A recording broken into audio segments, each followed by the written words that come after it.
ভারতের গোয়েন্দা সংস্থা রিসার্চ অ্যান্ড অ্যানালাইসিস উইং এর প্রধান পরাগ জৈনের সাম্প্রতিক ঢাকা সফর আবারও সামনে এনেছে বহু পুরনো এক প্রশ্ন। দক্ষিণ এশিয়ার সবচেয়ে আলোচিত এই গোয়েন্দা সংস্থাটি আসলে কিভাবে তৈরি হলো, কিভাবে কাজ করে, আর কিভাবে এত বছর ধরে নিজেদের কার্যক্রমের বড় অংশ আড়ালে রাখতে পেরেছে। রয়ের জন্ম কোনো স্বাভাবিক প্রশাসনিক সিদ্ধান্তের ফল ছিল না। এর পেছনে ছিল ভারতের গোয়েন্দা ব্যবস্থার বড় একটি ব্যর্থতার অভিজ্ঞতা।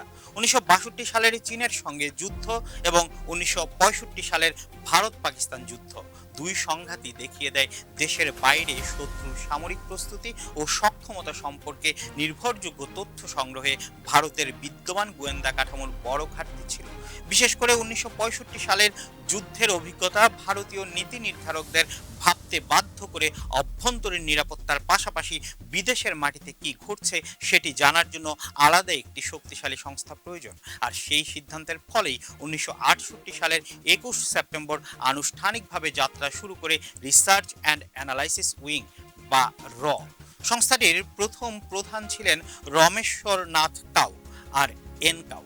ইন্টেলিজেন্স ব্যুরো বা আইবি থেকে বাছাই করা প্রায় 250 জন কর্মকর্তা ও কর্মী নিয়ে শুরু হয়েছিল এই নতুন সংস্থার পথচলা।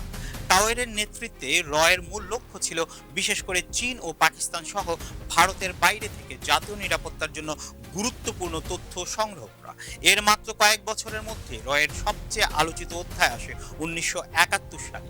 বাংলাদেশের মুক্তিযুদ্ধের সময় ভারতীয় গোয়েন্দা কাঠামো মুক্তিবাহিনীকে প্রশিক্ষণ ও সহায়তা দেওয়ার ক্ষেত্রে গুরুত্বপূর্ণ ভূমিকা রাখে বলে বিভিন্ন গবেষণা ও ঐতিহাসিক বিবরণে উঠে এসেছে। এই সময়কার কর্মকাণ্ডই রয়ের আন্তর্জাতিক পরিচিতি আরও বাড়িয়ে দেয়। কিন্তু রয়ের শক্তি শুধু এজেন্ট পাঠানো বা গোপন অভিযান পরিচালনায় নয়। একটি আধুনিক গোয়েন্দা সংস্থার মতোই এর কাজের মধ্যে রয়েছে তথ্য সংগ্রহ, বিশ্লেষণ, কূটনৈতিক ও নিরাপত্তা পরিস্থিতি পর্যবেক্ষণ, অর্থনৈতিক তথ্য বিশ্লেষণ এবং প্রযুক্তি নির্ভর গোয়েন্দা কার্যক্রম। সময়ের সঙ্গে সংস্থাটির কাঠামো আরও বিস্তৃত হয়েছে। রয়ের নিয়োগ ও প্রশিক্ষণ নিয়ে অবশ্য দীর্ঘদিন ধরেই নানা তথ্য প্রকাশ্যে এসেছে। বিভিন্ন সময়ে আইপিএস সহ ভারতের অন্যান্য সরকারি সংস্থা থেকে কর্মকর্তাদের নেওয়া হয়েছে।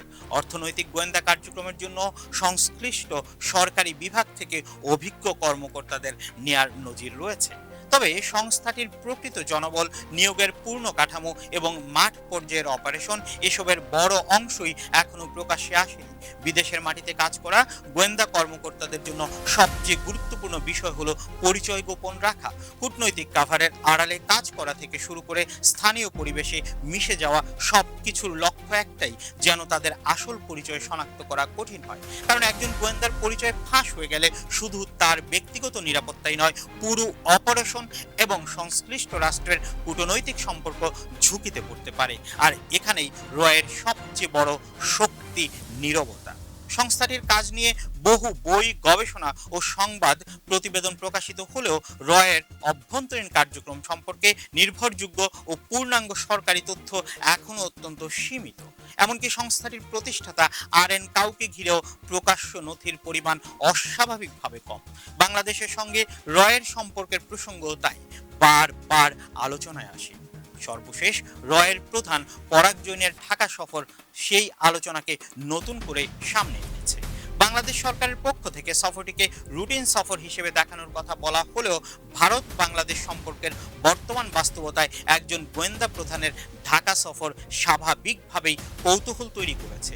তবে রকে ঘিরে সবচেয়ে গুরুত্বপূর্ণ সত্য হলো গোয়েন্দা সংস্থার প্রকৃত শক্তি প্রকাশ্যে বক্তব্য নয়, বরং তারা যে তথ্য সংগ্রহ করে এবং সেই তথ্য রাষ্ট্রীয় সিদ্ধান্ত গ্রহণে কিভাবে ব্যবহার করা হয় তার উপর নির্ভর করে। 1962 ও 1965 সালের গোয়েন্দা ব্যর্থতার অভিজ্ঞতা থেকে জন্ম নেয়া র আজ ভারতের বৈদেশিক নিরাপত্তা কাঠামোর অন্যতম গুরুত্বপূর্ণ অংশ। আর প্রায় 6 দশক পরও এর সবচেয়ে বড় পরিচয় একই, যে সংস্থা সম্পর্কে বিশ্ব অনেক কিছু জানে, কিন্তু ঠিক কতটা জানে সেটি হয়তো রয়ের সবচেয়ে বড় রহস্য।